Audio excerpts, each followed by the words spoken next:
मुझसे विश्वनाथन आनंद की पहली गेम के ऊपर वीडियो बनाने के लिए कहा, लेकिन फ्रेंड्स चेस में पहली गेम ढूंढना बहुत मुश्किल होता है।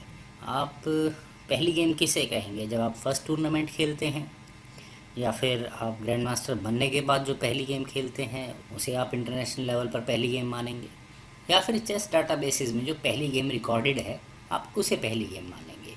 तो मैंने इस पर काफ़ी R&D की, और जो मुझे उनकी सबसे पहली गेम और रिकॉर्डेड मिली, हालांकि मैं इसमें थोड़ा गलत होऊंगा क्योंकि रिकॉर्ड्स में और भी गेम्स होंगी, लेकिन विश्वनाथन आनंद की जो मुझे पहली गेम मिली थी वो 1984 की थी, जो वर्ल्ड चैम्पियनशिप अंडर 20 में खेली गई थी। और यहाँ इनका मुकाबला था डच खिलाड़ी ज़ेरोइन पिकेट से।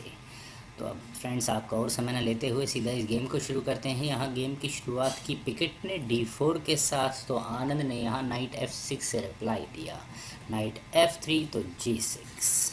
और गेम की कंपोजिशन यहाँ पक्का है कि आनंद किंग्स इंडियन डिफेंस में ही रखेंगे। तो bishop F4, then bishop G7, E3, black castles, then bishop E2, D6, H3, then knight C6, और इसके बाद यहाँ पिकेट ने कैसल किया, रुक E8 तो C4, then bishop F5, night C3 तो E5। बिशप पर अटैक, तो यहाँ पिकेट ने अपने बिशप को वापस H2 स्क्वायर पर लिया, then E takes D4, E takes D4, then knight E4 offering knight exchange, लेकिन वाइट ने यहाँ भी नाइट एक्सचेंज नहीं किया, उन्होंने यहाँ अपने नाइट को D5 स्क्वायर पर प्लेस किया। तो रुक C8, ताकि वाइट यहाँ इस C7 पॉन पर किसी तरह का कोई टैक्टिकल एडवांटेज ना ले ले। तो वाइट ने यहाँ बिशप F4 किया ताकि वो यहाँ अपने बिशप को रीशफल करके इस E3 स्क्वायर पर प्लेस कर सके। देन G5, बिशप पर अटैक, लेकिन इस बिशप को तो जाना ही E3 स्क्वायर पर है। देन H6, क्वीन B3 तो B6, rook at A goes to D1, then queen D7, rook at F goes to E1, bishop G6, C5। यहाँ वाइट ने इस ब्लैक की क्वीन के रुक के सामने होने का पूरा फ़ायदा उठाया। तो आनंद ने यहाँ किया नाइट A5, पहले वाइट की क्वीन पर अटैक बनाया, तो क्वीन A3 स्क्वायर पर, देन क्वीन E6, नाइट पर अटैक, लेकिन अभी यहाँ वाइट ने अपने नाइट को नहीं बचाया, उन्होंने यहाँ किया B4, आनंद के नाइट पर अटैक बनाया, तो queen takes D5, then B takes A5, B takes C5 तो D टेक्स C5, और यहाँ डायरेक्ट अटैक क्वीन पर है, तो ये क्वीन A8 स्क्वायर पर, और ये इस क्वीन के लिए मैं कम से कम अच्छा स्क्वायर बिल्कुल नहीं कहूँगा। यहाँ वाइट ने अपने बिशप को मूव किया A5 स्क्वायर पर, और उन्होंने यहाँ पहले इस रुक पर अटैक बनाया, तो rook at E goes to D8, then knight D4 तो C6। और अब ये बिशप कहाँ जाए?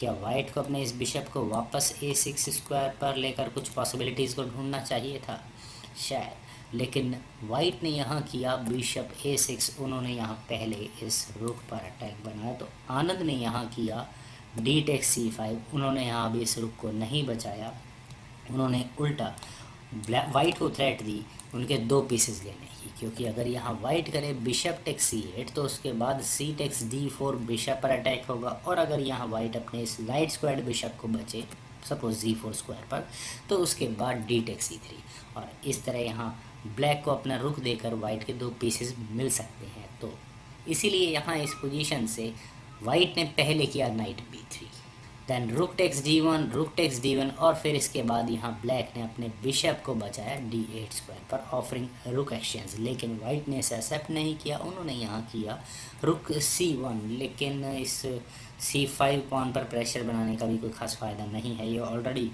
वाइट इस पॉन को आराम से ले सकता है। यहाँ आनंद ने अपने बिशप को मूव किया D4 स्क्वायर पर ऑफरिंग बिशप एक्सचेंज, जिसे वाइट को एक्सेप्ट करना ही पड़ेगा। Bishop takes D4, C takes D4, then queen E7, और यहाँ इस क्वीन E7 का मतलब है कि वाइट यहाँ ज़रूर अपने इस बिशप को B7 स्क्वायर पर लेकर आएगा, ताकि वो यहाँ इस C6 पॉन पर अच्छा खासा प्रेशर बना सके।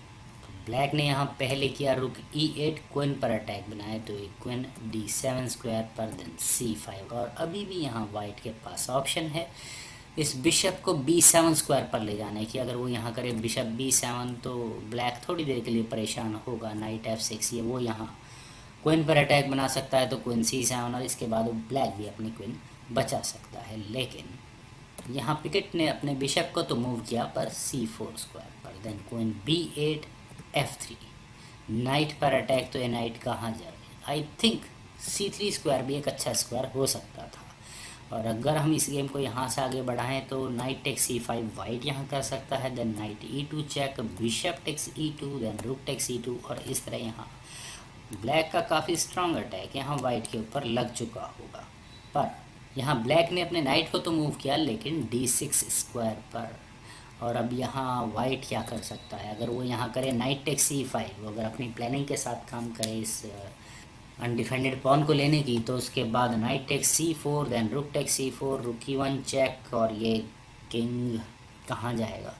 F2 स्क्वायर पर ही जा सकता है, देन क्वीन B1। और मेरे ख्याल से वाइट के किंग के लिए ये पोजीशन अच्छी तो नहीं कही जाएगी। वाइट को यहाँ अपने बिशप को F1 स्क्वायर के ऊपर ले जाने के बारे में भी सोचना चाहिए था, लेकिन उन्होंने यहाँ अपने बिशप को तो मूव किया पर D5 स्क्वायर पर, देन D3, तो रुक टेक्स C5। और फाइनली यहाँ वाइट का किंग एक चेक के लिए तैयार है, रुक E1 चेक। यही काम आनंद ने यहाँ किया, तो किंग F2 स्क्वायर पर, देन रुक E2 चेक। तो ये किंग कहाँ जाए? अगर ये किंग जाता है G1 स्क्वायर पर, तो उसके बाद D2। और यहाँ क्लियर पासर क्वीन बनने के लिए बिल्कुल तैयार होगा, तो वाइट को यहाँ करना होगा knight takes D2, then rook takes D2। और यहाँ उनका अटैक इस बिशप पर होगा, तो बिशप D3। और इस तरह यहाँ ब्लैक अपने इस नाइट पर भी डिफेंस कर सकता है, लेकिन यहाँ वाइट ने अपने किंग को मूव किया F1 स्क्वायर पर ताकि और फर्दर कोई चेक्स ना आ सके। तो क्वीन B4 और यहाँ चेकमेट की थ्रेट। तो अब वाइट को यहाँ करना ही पड़ा रुक C1, बैक रैंक चेकमेट या जो भी चेकमेट थिंग सीक्वेंस है ये, उससे बचने के लिए रुक को फर्स्ट रैंक में होना ज़्यादा ज़रूरी है।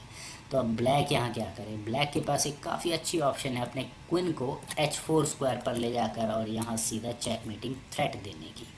और अगर यहाँ ऐसा हो तो वाइट यहाँ करेगा क्वीन टेक्स A7, और वो यहाँ सिर्फ इसी तरह से अपने चेकमेट को बचा सकता है। तो ब्लैक यहाँ पहले करेगा क्वीन G3, वो यहाँ इस G2 स्क्वायर से चेकमेट की कोशिश कर सकता है। तो इस समय वाइट को दोबारा करना होगा F4, तो queen takes F4 check, then bishop F3। और ये काफ़ी फ्रस्ट्रेशन भरी स्थिति होगी वाइट के लिए। खैर आनंद ने यहाँ अपनी क्वीन को तो मूव किया पर F4 स्क्वायर पर, नॉट H4। और यहाँ ये मूव काफ़ी सोचने वाला है।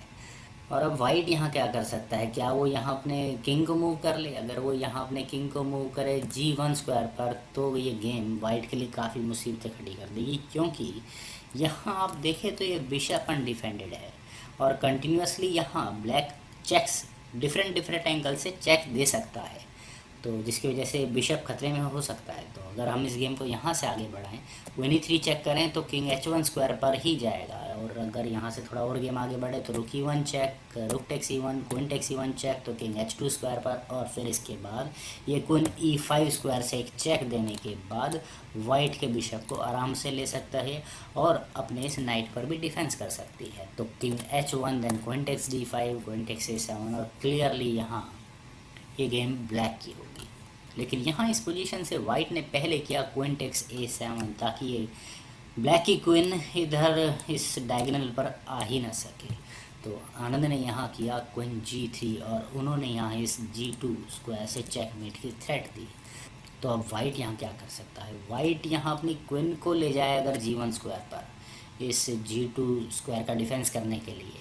हालांकि ये मूव थोड़ा मैं पैसिव मानता हूँ, लेकिन इससे भी वाइट को कोई बहुत ज़्यादा फ़र्क नहीं पड़ेगा। यहाँ ब्लैक पहले करेगा नाइट F5 और यहाँ उसकी अगली थ्रेट होगी एक चेक देकर कि आप कह सकते हैं कि वाइट की क्वीन लेने की। तो अब वाइट का नेक्स्ट मूव क्या होगा? वो ज़्यादा से ज़्यादा एक चेक दे सकता है, रुक C8 चेक, तो किंग H7 स्क्वायर पर, देन रुक C7। ये रुक फर्स्ट रैंक में होना बहुत ज़रूरी है। और इसके बाद ब्लैक यहाँ करेगा क्वीन E1 चेक, वो यहाँ अपनी क्वीन स्ट्रेट फॉरवर्ड सेक्रीफाइस कर सकता है क्योंकि वाइट को करना ही होगा रुक टेक्स E1। देन उसके बाद नाइट G3 चेक और यहाँ वाइट के लिए काफ़ी फ्रस्ट्रेशन भरी मेट। तो इस G2 पॉन का डिफेंस आखिर वाइट करे तो कैसे करे? वाइट ने यहाँ किया F4 ताकि ये बिशप इस G2 पॉन तक पहुँच सके, लेकिन इसके बाद क्वीन टेक्स F4 चेक। और अब वाइट को आई थिंक अपने बिशप को बीच में लगा लेना चाहिए था, लेकिन यहाँ वाइट ने अपने बिशप को बीच में नहीं लगाया, उन्होंने यहाँ किया किंग G1। लेकिन ब्लैक का ये पॉन अब कब काम आएगा। आनंद ने यहाँ किया D2 रुख पर अटैक बनाया और वाइट को फोर्स किया अपना नाइट ब्लैक को गिफ्ट करने के लिए। Night takes D2, queen takes D2, रुख पर अटैक।